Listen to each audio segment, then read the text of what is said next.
This is the Real Estate Investing 365 podcast, your go-to source for real estate investing strategies so you can start living the life you want and get where you want to go.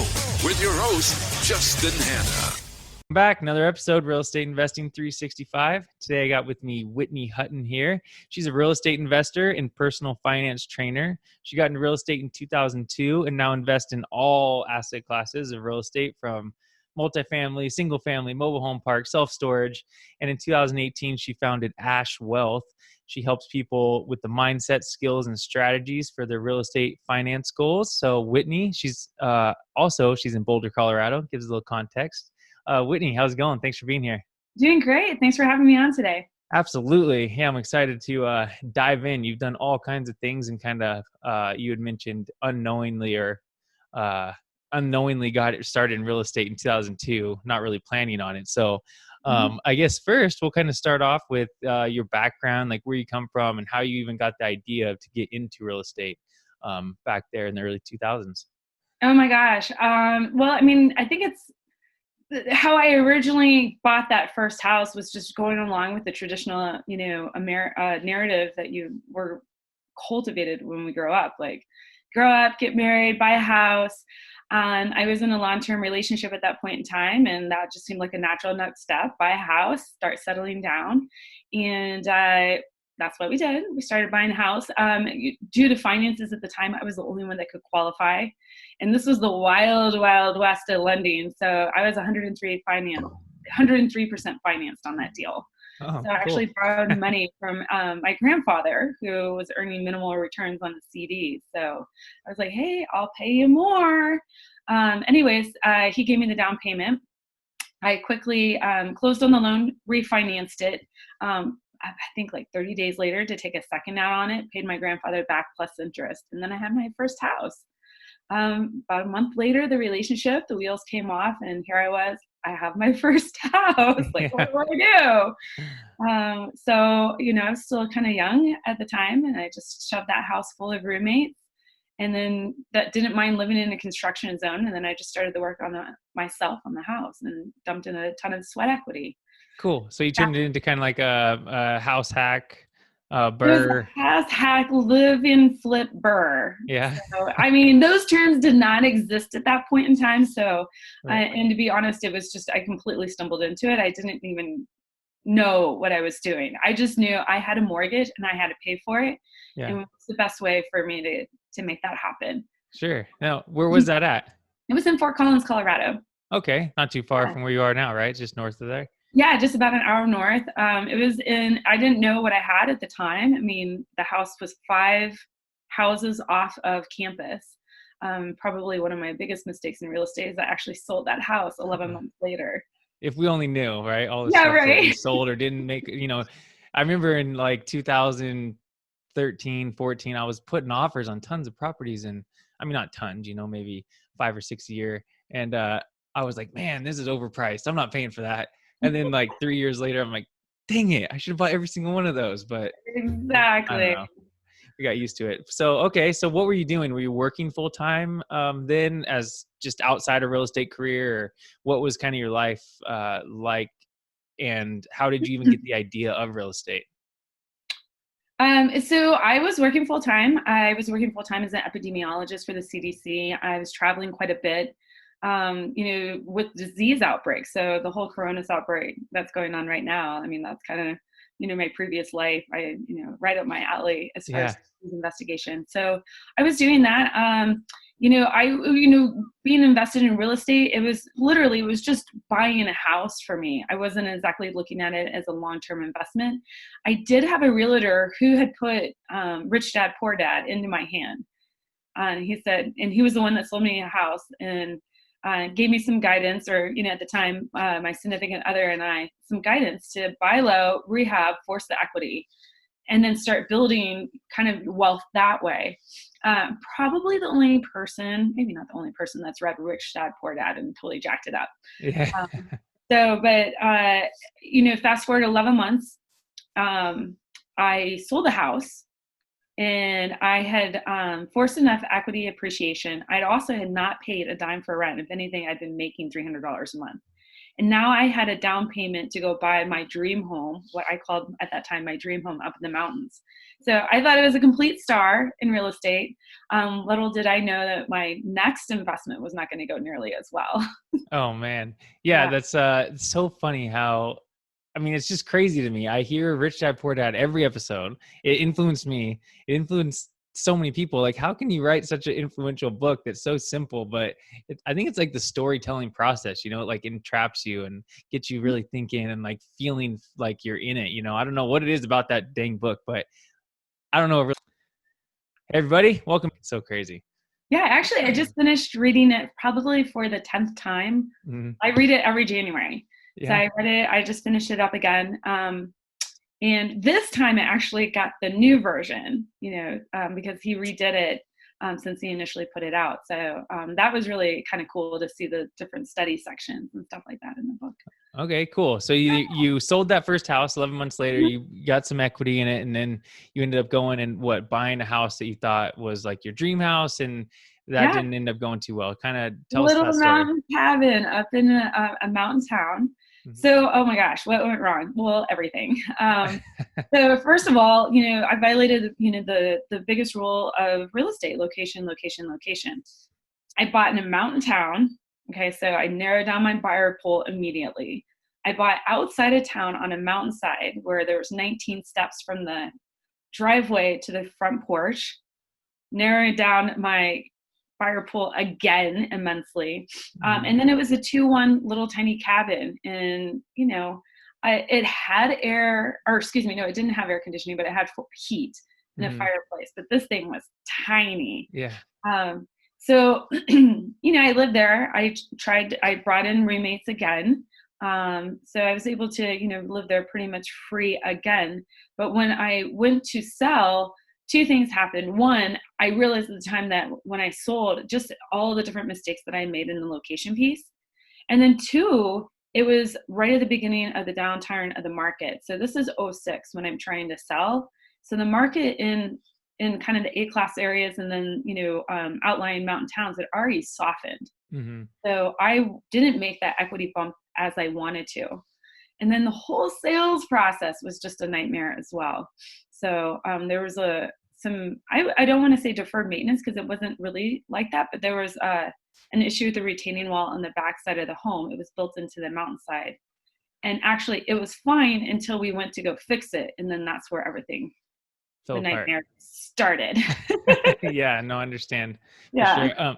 I always tell people that, I have friends and family that always tell me like, you always get so lucky selling, like whether it's like motorcycles or cars or trucks or houses or whatever, like you just seem to get good prices and sell them so quickly. And I'm like, that's because everything I buy, whether it's a house or a car or a bicycle, I'm always like, okay, can I sell this thing quickly if I need to?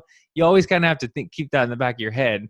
And so exactly what you're saying, that the house was your dream house, but if you're planning on selling it, you need to Mm-hmm. think about the end buyer and who that's going to be. So that totally makes sense. So what ended up happening? It just took a long time to sell, and you ended up losing money, or kind of It took a tell us year about to that. sell. Oh Yeah. man. So it took a year to sell. I actually got an offer pretty much immediately, but it was a low ball offer and I didn't want to take it. Mhm. Fast forward a year later, I took the exact same offer, but yet from a different person. So uh, also I had an adjustable rate mortgage, a really horrible mortgage on the house. Again, I didn't even know that piece Yeah. of the puzzle. And so I have all these factors coming against me. Um, I had also in that interim had been let go from my job. So I didn't have my personal income coming in to cover the bills. So I actually moved out of my house for 3 months and camped and filled my house with roommates so they Uh-huh. could actually pay the bills. So And you then actually camped? You like lived in a tent or in your car or something? actually, well, it was a little bit more fun than that. My friend and I decided to take a road trip, but Okay. that was part of the impetus. Is like I can't afford to live in my own house, Yeah. so let's take a road trip because it'll be way cheaper than living in this house and paying all the bills.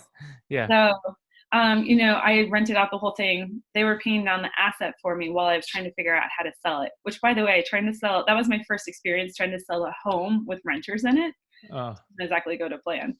But yeah, so it took me about a year to sell it. I got the same lowball offer, and then this time going through the inspection process, they flagged the back retaining wall as needing repair. And when my realtor was very smart, he saw that this could come unglued really quickly. So he had me sign an amendment saying I'd only bring $6,000 $6,000 to the table for repairs.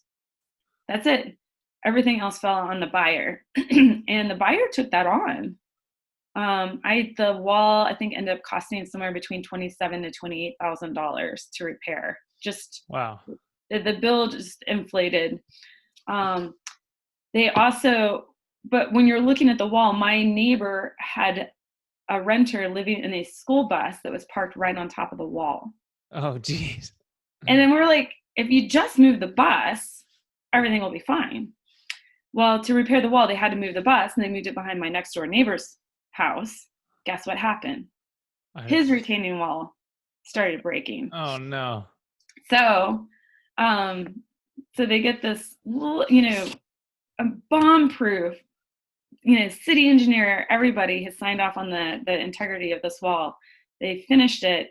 They moved the bus into position like the day of close. And 24 hours later, the bus fell into the roof of the house. What? Yes. Oh my God. After it closed, and it wasn't your house After it closed. Yeah. So I was back down in Boulder at the time. By this time I had met my husband. So we're in Boulder and I get a call. Initially we're really excited that I'm finally out from underneath this entire saga, and get a call, and all you hear are police sirens and yelling and. Oh my gosh. So it wasn't really your fault. I mean, you didn't have any liability for it at that point, but No. I can't imagine the contractor, like, what happened? Like, everybody signed up on this thing and it just like gave way. Yeah. So there was they tried to bring suit afterwards, but that got quashed probably within 3 or 4 days after close. Mm-hmm. Okay. So, and your real estate agents, insurance or whatever, all that stuff probably covered a lot of that, I'm sure. I don't even know how the darn thing got settled. At that point in time, I didn't care. I was like, am I getting sued? No. I'm like, okay, good. I'm out from underneath this thing. Yeah, for sure. Oddly enough, when I completed my tax return for that year, I broke even. Even after all of that, I had broken even on holding that home for 2 years. Okay. Well, that's good. Yeah. And you'd mentioned that your real estate agent actually was really smart in that fact. How did you find this agent? Because there's so many, not the best agents out there.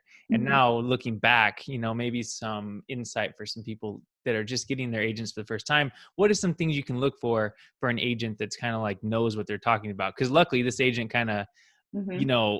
unknowingly to you had some foresight to see, hey, this could go wrong. Let me like put this contingency in there. So what is some advice for somebody out there looking for a good agent? Like, what should they look for? Some questions maybe they could ask. Well, so this was my third agent to sell the home. Oh, okay. So I actually started off with my climbing buddy. Oh, So I actually did make that mistake of going, and my friend actually was a good agent, but he was new to the area. So he didn't know the area very well. He didn't have his client base built up. He wasn't that well connected into the market. I had then switched to another agent who was supposed to be top of the market, but she actually wasn't very well versed in vacation homes, which is pretty much what mine was going to qualify for, or how we had to position it. And then that relationship probably lasted, I think, 30 days, and we didn't even get one offer, or not. We didn't even get one person looking at the house. So I was able to cancel the contract that way. And then by that time, I knew that I needed to get out from underneath this house. Like, yeah.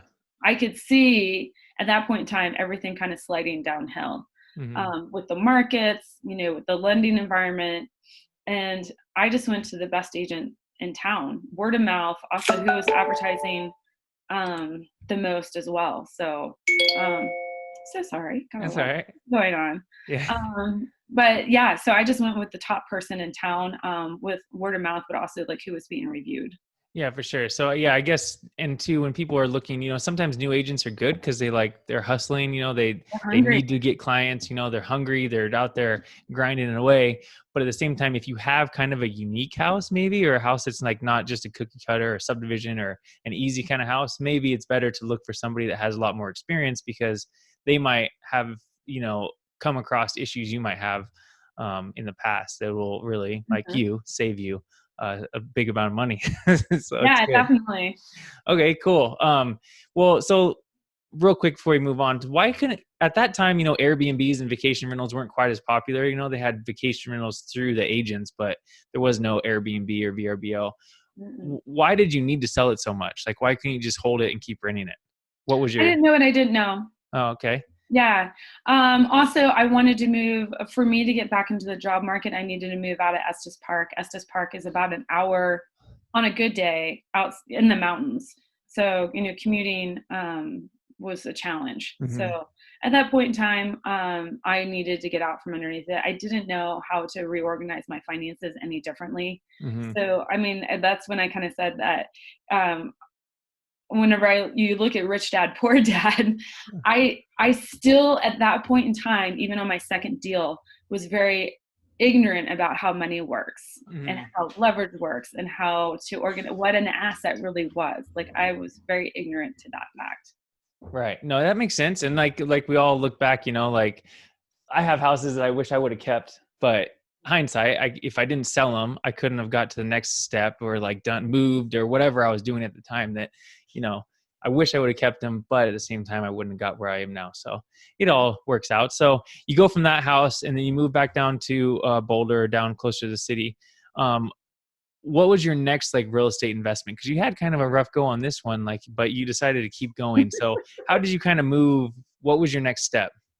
Well, so whenever I get back down to Boulder, I mean, Hmm. actually, I've been down in Boulder for a few months, so I sold that home in a distance. Hmm. It's immediately after we closed, it took a couple months and my husband and I were not married at the time, but we were on that path and I was like, let's go buy a condo. Yeah. Like, you are crazy. Like, Uh, it's absolutely crazy. And I'm like, no, trust me. Like, this is the lowest the prices are ever going to be in Boulder. This Smart, is the because time that was to get it in. Boulder is super expensive now, Yeah. but what a good move. Well, we didn't do that Oh, actually. So it took about a year of me convincing him with numbers to because we were paying rent on a duplex. And I'm like, and if we bought a place, this is what it would look like. This is yeah. um, and going into it knowing that we were going to treat it as an investment and start trading up, that was the other part of the plan that I was trying to convince him of, because I Hmm. hadn't done that very well before. So it was kind of hard to really try to step in as the leading learner or the expert in that area. Hmm. But it took about a year. Then we found a condo. It was an off-market deal. Actually, it had never hit the market. Our realtor had knowledge about that condo, and she took us over on a Friday afternoon.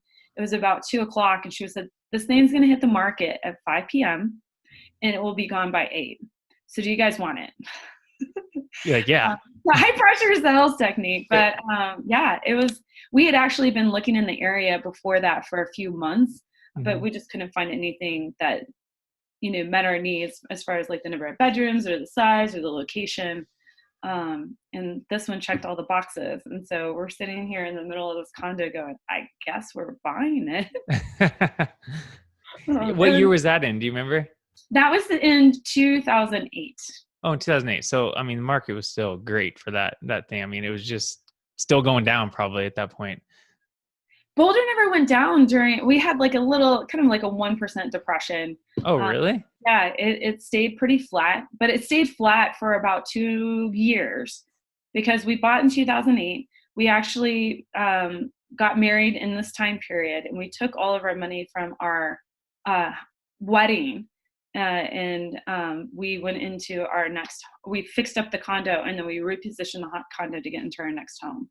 And the Okay. market was still down at that point in time, if you can call it down in Boulder. Yeah, yeah. Okay. Well, I know now. So that's in 2008, and you buy this condo and you buy another property. You just kept moving on because now you're into all kinds of real estate, right? Like Yeah. single family, multifamily, self storage, all mobile home parks. What was the big shift? Because I think you bought 10 houses in 1 year at one point or something like that. Yeah, that was in 2018 that we Oh, did, or 2000 2017 that we did it. 2017. So what happened between 2008, that condo, and 2017? Were you just slowly like buying one or two houses a year here and there? Or like what was kind of the story in that time frame? So we traded up again to our house that we're in now, and then the market took off on us. So in 2010, we got when we traded up into the house that we're in now. That was going to be our plan, to continue to build equity and growth that way, Mm-hmm. and then eventually figure out how to redeploy that equity and pick up 2 or 3 rentals in the market. Mm-hmm. Having a model, we didn't have a model of anybody in our network that had 10 rentals or 20 or 30. Yeah. Well, then the housing market, when we closed, or actually when we put our current house under contract, within it had been on below market for 6 months. We actually offered $25,000 below what that list price was, and within 48 hours, the guy got 4 full price offers. So he was waiting for our contract to fall out. Right. And darn near begging for our contract to fall out. Oh, because he had already accepted your guys' He offer. had already accepted our offer. Oh man, I've had that happen before too. It's like, Yes. please keep it. And then the housing prices just took off from here. Yeah. That's when we kind of realized that we had gotten shut out. It took us a couple more years to figure out that we'd gotten shut out. So that happened in 2010. And then I was finishing up my degree at that point in time. So that was a marriage agreement, so to speak, that I would finish my doctorate before I pursued any other activities. Mm-hmm. So once I did that, then, again, we're following the traditional narrative. When it has started a family, we've got our house. So we have our daughter in 2012. And all this time, we're assuming that if we're going to buy rentals, it's going to be in Boulder. So we have to start saving for massive amounts of down payment. Yeah. And so we are trying to live off of one income and save the other income in various vehicles like Roth 401k or direct Roth or other brokerage accounts. So, we're probably, it took us about somewhere 8 to 9 years of saving one full income. So wow. It's really interesting. A lot of times I'm asked to speak to, like, how did we get to the 10 properties in 1 year? And I'm like, well, all the hard work that came before that in saving all that money, accruing the equity and saving the money. Well, that's how I got to that point.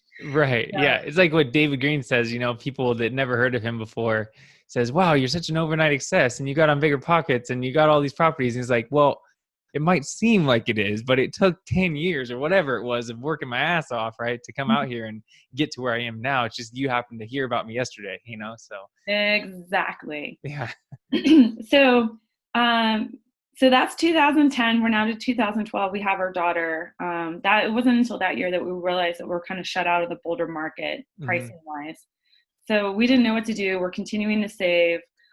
Thinking that we just have to save more in order to get into the Boulder market, crossing our fingers for the next downturn, because of course we cannot be in a bull market that long. Yeah.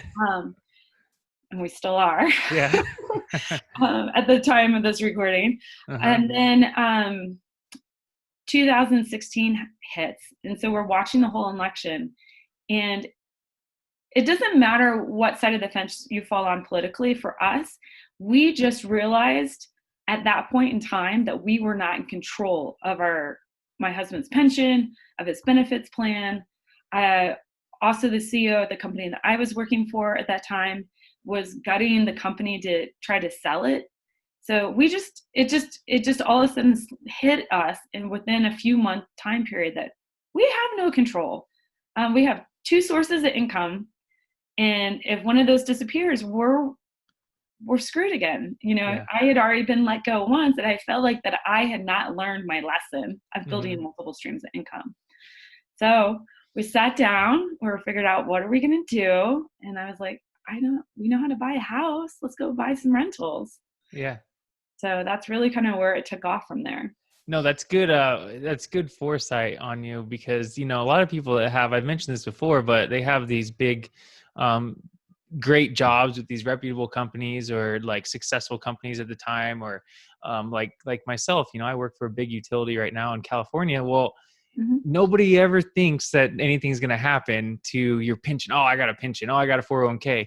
Well, guess what just happened? My utility filed bankruptcy, right? And all these people that are looking to retire in the last 2 years, stock was at $60 a share. They might have had, $700,000-800,000 in their 401k. And now it went down to $3 a share, from $60 a share, $3 at one point. It's climbing back up very slow, but it's still like 15 right now.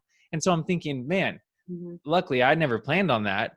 But how do you know what's going to happen? Like you never think this big company is going to go bankrupt, but look what happened. A couple lawsuit, fire. So same with you. That's good foresight to think, man, our life isn't really in our own hands. The government doesn't owe me anything. I need to go out and work my ass off and figure out what I'm going to do for my own family's future. So very smart. Good job. Yeah. Oh, thank you. Yeah. Yeah, I mean, again, just trying to study, also through this time period, we're just studying how money works. So in the background, we're saving. I think Tony Robbins' Money Master the Game had come out, in which that book just opened up a whole can of worms for me. I'd already read everything by David Bach.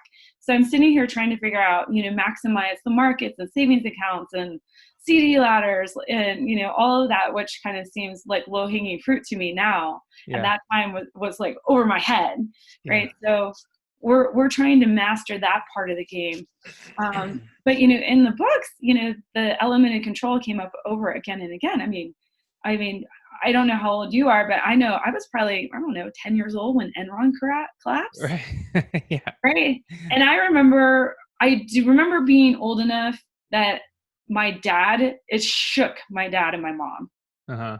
Like, how can that large of a company pension fund collapse? Gone. And we're seeing it over and over again. The state of Illinois, Yeah. potentially insolvent. State of California, we don't know what's going to happen. So it's a reality, and the most dangerous thing that you can do is kind of stick your head in the sand and go ostrich style. So totally. So you guys like say, okay, we're going to take control of all this information. And the quick thing on that, Tony Robbins, Money Master the Game, I read that too. And then I wonder how many like Edward Jones and Fidelity and personal, all these personal finance or whatever, financial assistants or whatever they're called, just hate Tony Robbins for this, because instantly I bet, like me, everybody went right to their Edward Jones guy or whoever they were with and said, what are the fees? What am I paying? Why am I paying this much? Like, I need to get into a self-directed account or into a Vanguard fund. You know what I mean? I bet it just changed the whole dynamic of that personal finance space. well, even take it one step further. I was the annoying person within our company that was going to demanding disclosure on the fees on our 401k. Oh yeah. Because I had locked away so much money on the Roth side of my 401k.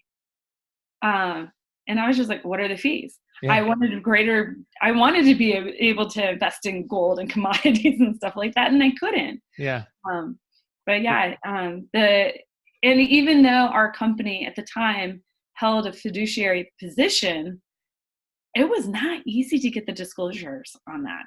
Oh no. And it's so complicated. And it's like, there's this fee for this, but then it's like a ladder and there's all these different fees and different transaction things. It's like, gosh, like just tell me like a flat rate. Like, what are you guys doing?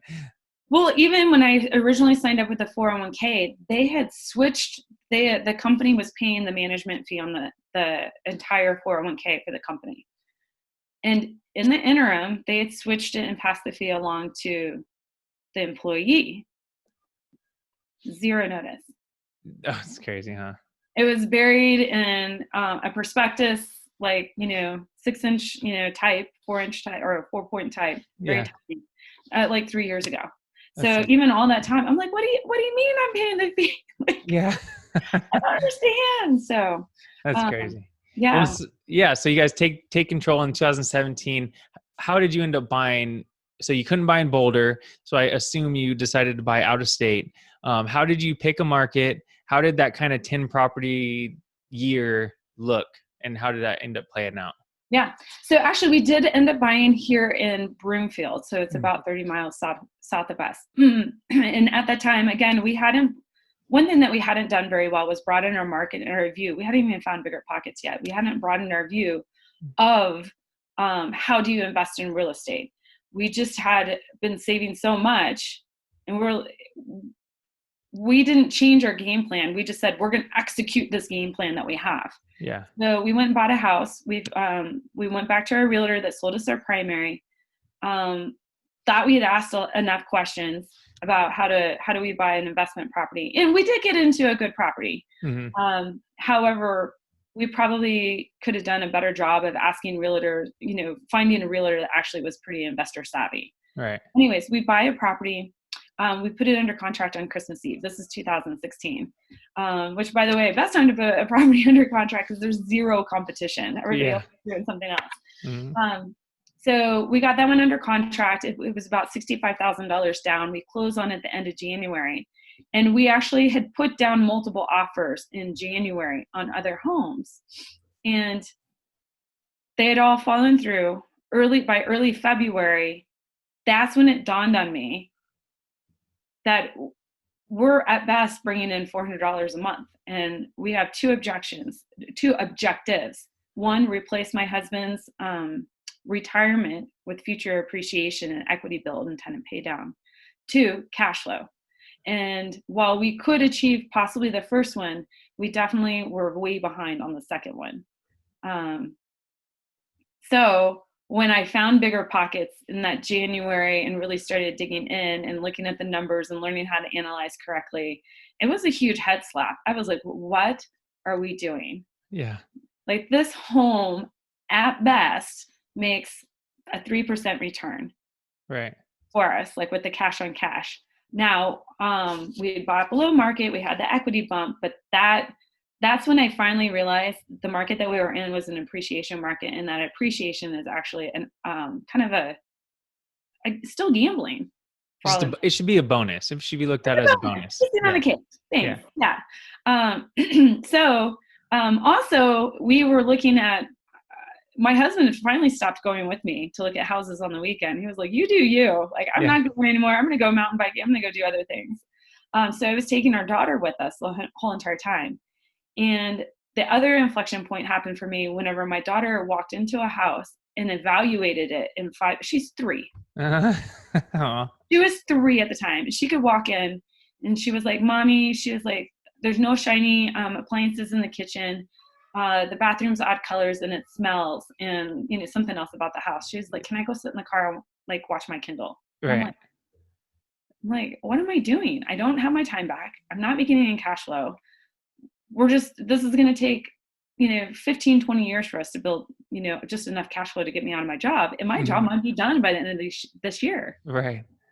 So that's when we really focused, and we spent 3 months focusing to learn how to invest out of state. So now we're into April of 2017. And in this 3-month time period, I just really focused on turnkey providers because I didn't see the path to figuring out how to put the system together myself. Mm-hmm. We had enough capital that I figured if I could find a couple turnkey providers, learn how property management worked, learn the markets, that we could take some sort of guide path. And you'd learn from turnkey from bigger pockets at this point, right? I interviewed over 40 different turnkey providers in the Indianapolis and Kansas City markets. Oh, smart. Yeah. So it was a lot of phone calls. I had my husband sitting on every single one. He was like, oh, we're doing another phone call again. Kept data on everything so we can, for all intents and purposes, compare apples to apples. And, really just made a decision based on the data that we collected, investor referrals that we were getting, and can we find the actual product that we were looking for. Mm-hmm.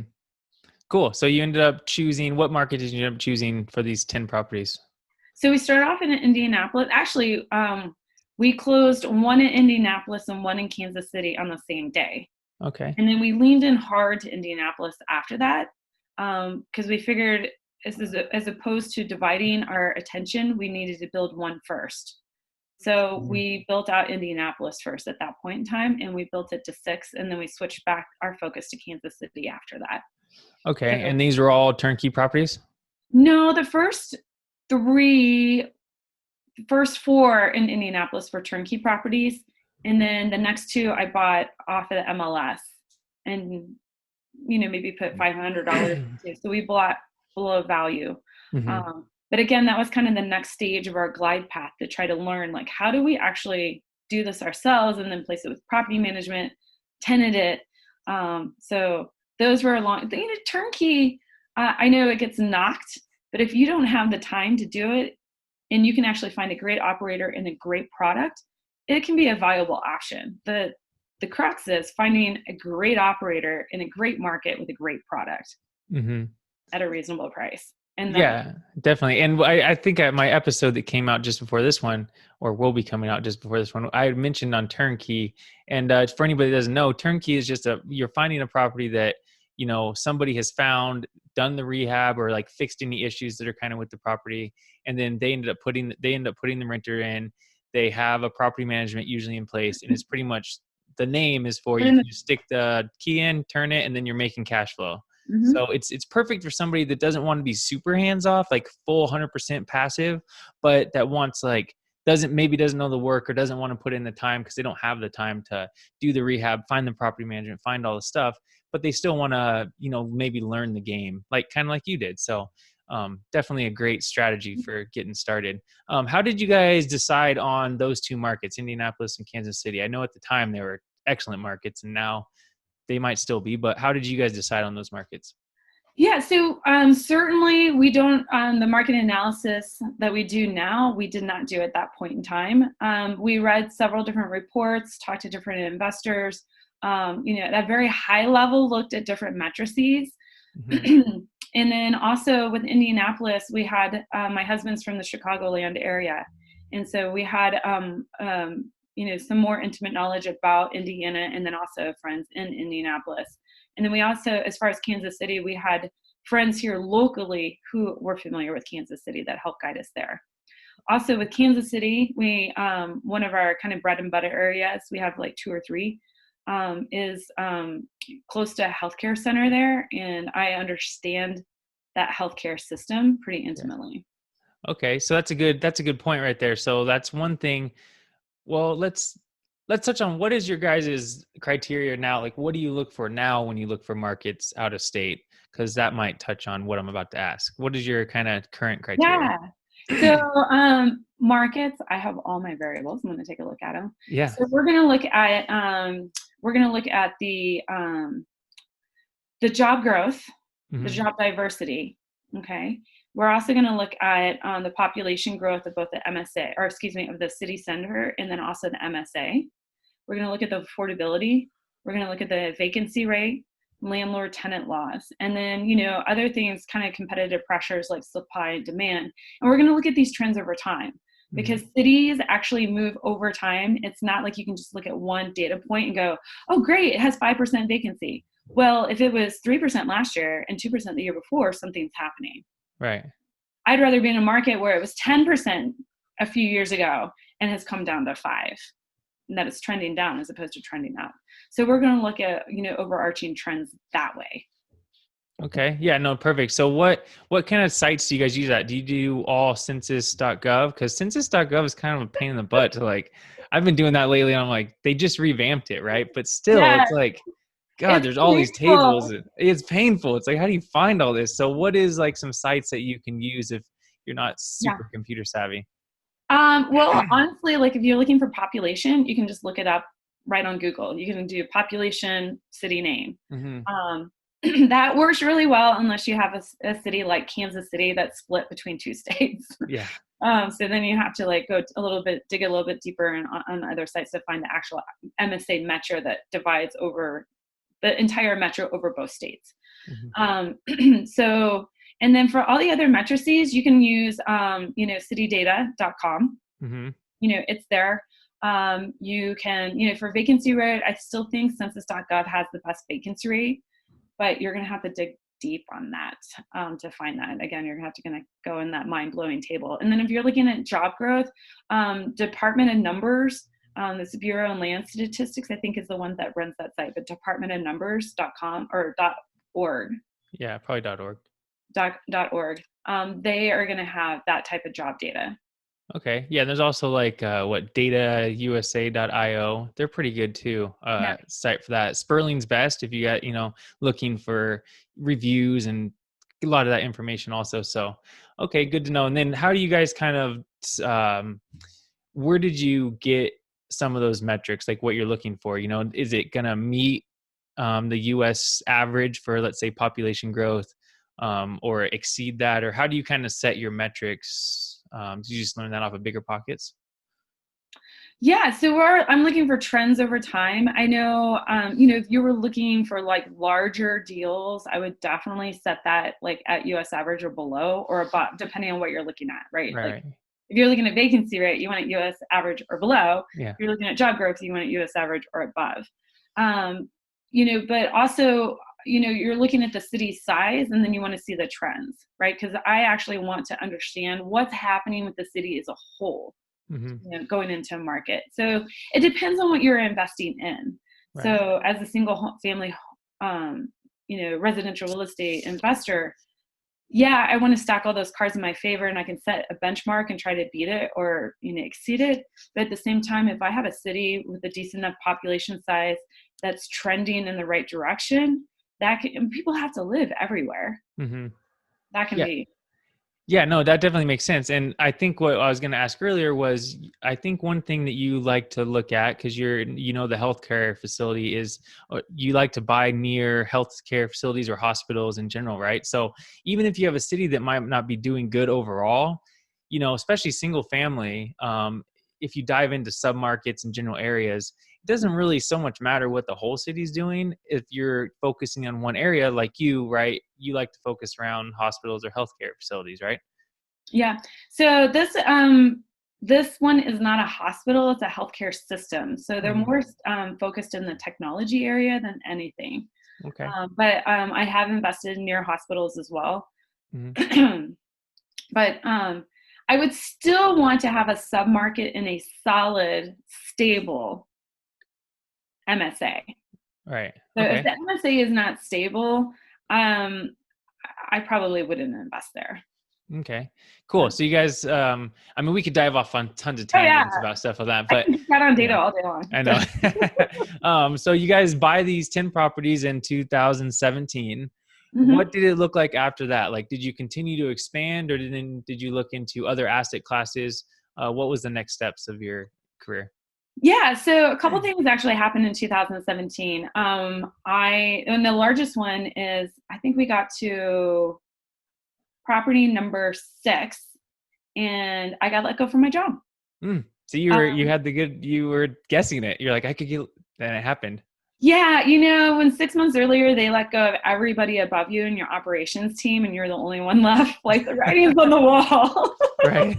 So, I had at that point in time, I'm looking, I'm like, why did I not get let go? And I was like, oh, we have all these different projects that need to be wrapped up. And then, I have an expiration date. But Mhm. I knew that. I came 2 months earlier than I thought it would. But that's okay. I got to have the holiday season off. So I was happy Perfect. about that. Yeah. Um, After the initial shock, Yeah. right? The first few hours. But so in 2000, or excuse me, in late October, I was let go or maybe early November, I was let go from my job. We actually had 2 properties under contract in my name. And so the morning that happened, I was upset, of course, come home. We're actually trying to get out of town. And one of the first things I go to my lender and I'm like, hey, listen, this is what happened. What can we do? And he was like, I can't lend to you. Sorry, we're done. And that was it. Hung Oh up the no. phone. I was like, are you kidding me? And then, I had the wherewithal to know that I was going to I had the money because I was going to be able to get my 401k back. Hmm. And I had invested all in the Roth side. And so I was going to be able, and that was my strategy. I was going to be able to take all that basis out of my 401k and invest in real estate. Um, And then it took it about an hour or two. My husband had gone and run some errands. When he walked back in the door, and he was like, "Why are you crying?" I told him what happened. He was like, "Oh, well," he's like, "That's too bad. Well, we'll buy some more here, like whenever after you find another job." And I'm like, "Wait a second, you've got a job." Yeah. So a couple hours later, we had him qualified. We had everything switched over to his name, and so I think it postponed closing by a couple days, Hmm. just to get him through underwriting. But we really shifted the needle that way. To about a week and a half later, I had all my 401k back, and we just continued buying. Now we knew though we only had a limited amount of capital until I could find another job. Like we weren't able to continue to sock away the extra paycheck like we had been. So it was a good impetus or inflection point for us to really learn how to get into the BRRRR side of investing. So we went back to our turnkey provider that we were working with in Kansas City. And just, it was a kind of a half-hearted conversation. I'm like, hey, would you ever show me how to do this? Like, you seem like you have plenty of deal flow. Like, if there's one that you can't handle or you just don't like and I like it, can you walk us through how to do this? And he was like, sure, pay me a project management fee. And I was like, oh boy, here we go. Yeah, sweet. Yeah. So then we were sitting on this pot of money that we could recycle over and over and over again. And so that's how we were able to, get 4 more pretty rapidly and then expand our portfolio to 28 over the course of the next 15 months. The other inflection point that happened for us is when I moved, I got a hold of that, my 401k. I moved all my IRAs into self-directed environment and I started investing in syndications. Mm-hmm. So yeah, that's perfect. That's actually, I just did that recently because I'm preparing to leave my job here in a couple months. And so, when I do finally leave, I'll take my 401k and put it into a self-directed either IRA or a solo 401k if we have our own business thing going on. But that's a bunch of different things there. But I also took all my Edward Jones because like you guys saw the stock market and all this nonsense. I'm like, listen, I'm getting out of that. And then I did the same thing and put into apartment syndication. So what kind of syndication did you end up picking? Because you're in all kinds of stuff. Yeah. So at that point in time, we were borderline sophisticated. We're sophisticated investors, but we didn't have the accredited status at that point in time. Mm-hmm. So really, I felt my options were pretty limited. It turns out that you just need syndicators can't, if they're a 506B syndicator, they can't advertise. Like you have to literally go to conferences and meetings and find them, and network pretty heavily. But at that point in time, I invested in 2 different mobile home syndication, or not mobile home, multifamily syndications. One in Indiana, I was familiar with the market, and then another one in Texas because I'm from Texas. I don't tell people, but just kidding. Nobody will hear this. Yeah, right. But I invested in the San Antonio area. Okay. Perfect. So what are some tips for people because especially right now in today's market, there is like 8 million apartment syndicators and everybody's doing it. You know what I mean? But when I did it, I went with Joe Fairless's company because I listened to his podcast for years. I read his book. Obviously I felt comfortable, and he might not have the highest returns of everybody, but I felt comfortable because they've done $1 billion in deals. So, but if you're out there and you meet some guy and he's trying to smooth talk you and say, hey, he says all the right big words and everything, and he sounds super smart, but he might not be the best syndicator to get with. So what is some advice for somebody looking for a syndicator that is safe? Yeah, so I think there's a transition point. So if somebody's been investing in single family homes or even just doing direct active investing,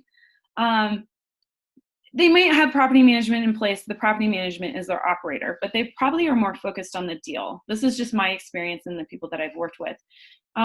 When you're looking at syndications, you got to shift from being the business owner as you being the one in control to the investor. You're investing in a operating business. So the team is the syndication. Like you have to underwrite the team.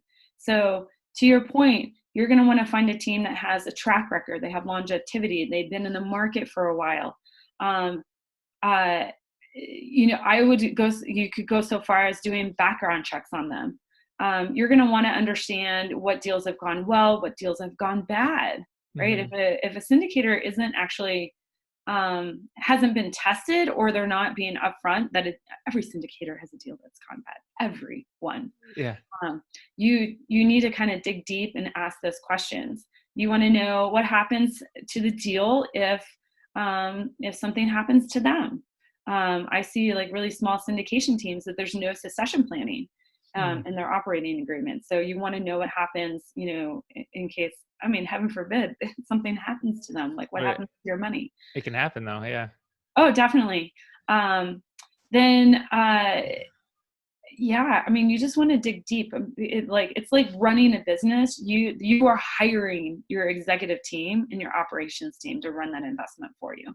Yeah, no, definitely. All that makes sense for sure. And it really comes back to just like education. And that's one thing I think what makes the stock market beneficial is, or not beneficial, but what people is drawn to it, because you don't really have to do any research. I mean, if you really want to do well, yes, you need to learn and do all research and education, just like in real estate investing. But the stock market makes it so easy that people just go in there on E-Trade and click, I want to buy these, or go to their Edward Jones or Fidelity guy, and he'll just tell you what to buy. And that's kind of why there's low returns, and it's not the safest thing if you don't like get the education in the back end. But real estate, just do the education, right? Like learn what to Mhm. look for, and then look for a good operator that has track records, and ask them. I asked Joe Fairless, how has he ever done a capital call?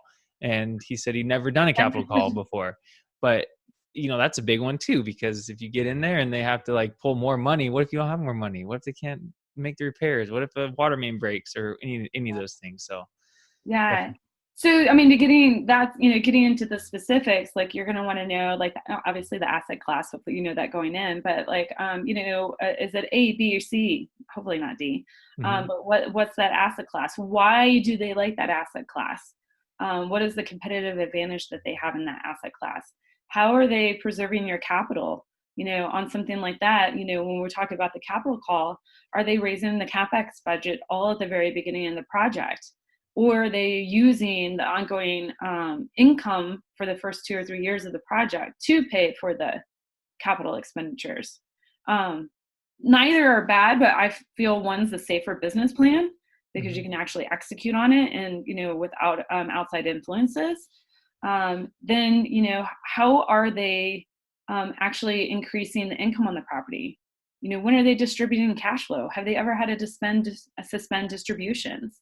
Um, so yeah, you have to really kind of dig deep on the business plan and really understand that. And it means that you have to get comfortable with a lot of terminology. For So sure.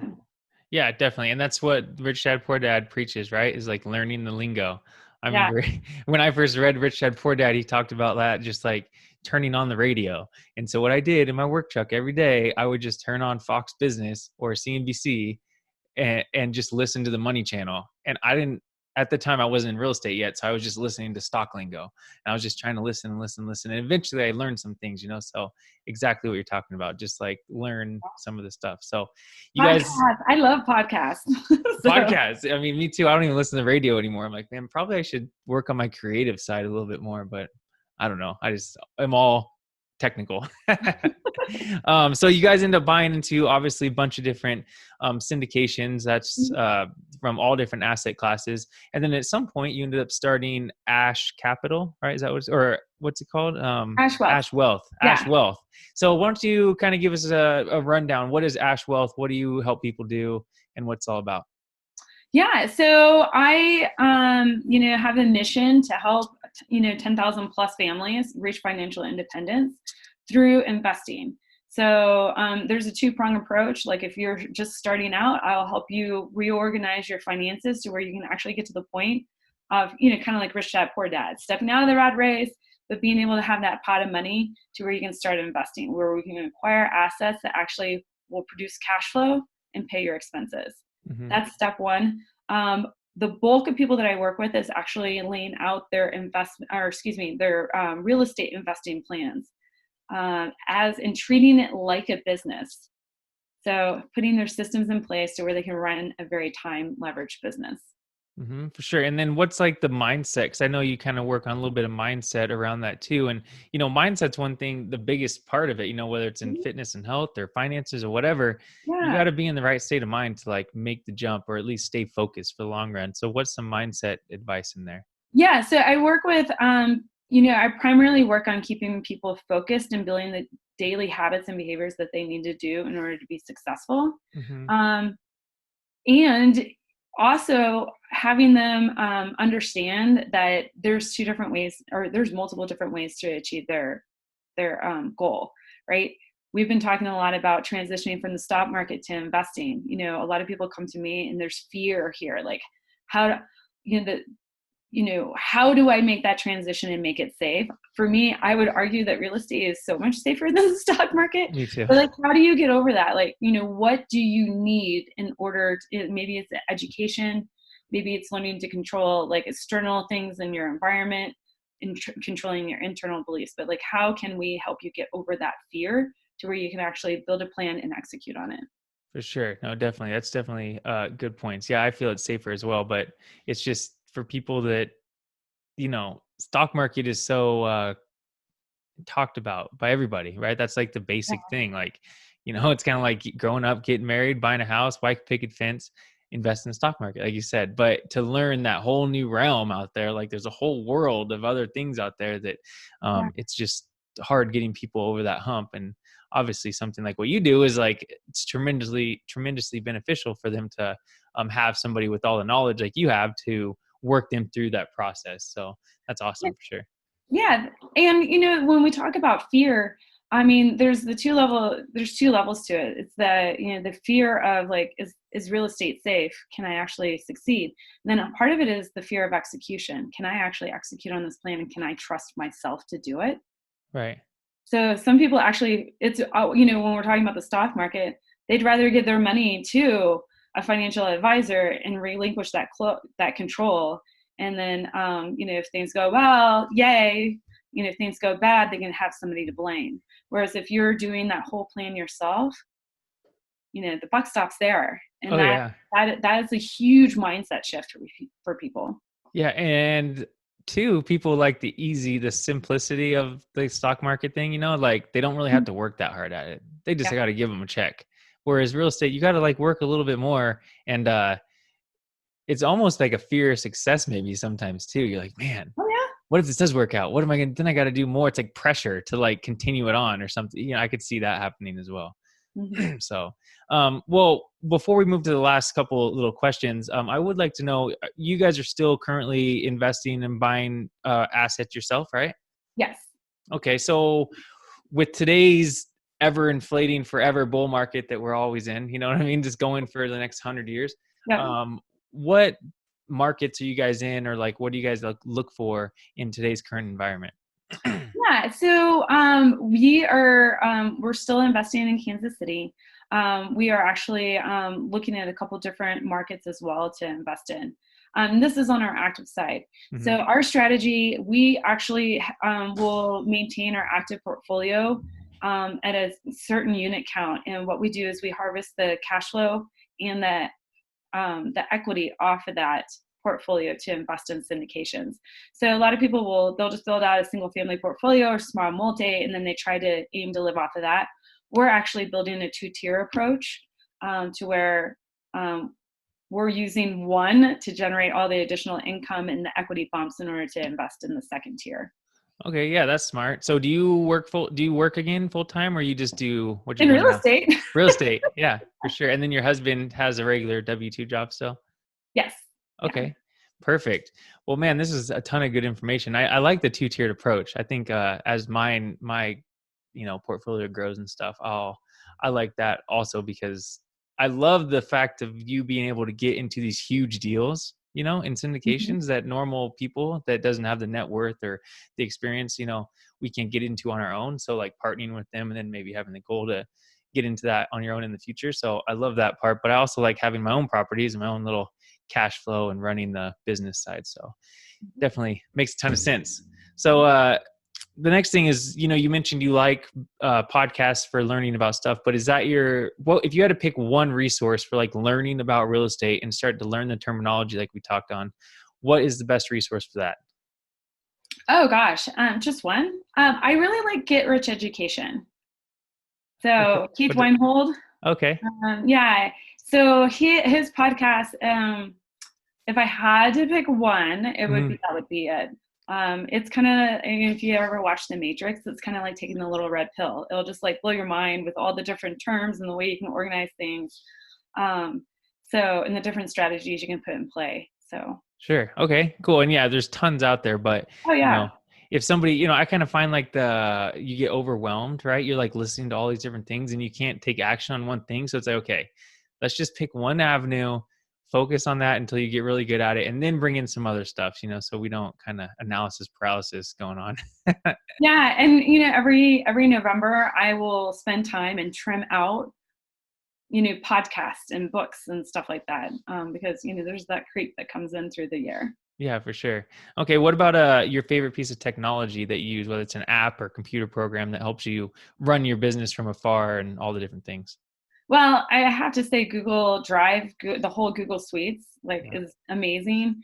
And then Stessa, Hmm. it's online. It's run by JLL, but you can import all your data, and connect your, depending on what, if your property manager is using Propertyware or Appfolio or something like that, you can import the data from your property manager. So it makes maintaining your books pretty easy. It's like a accounting software, right?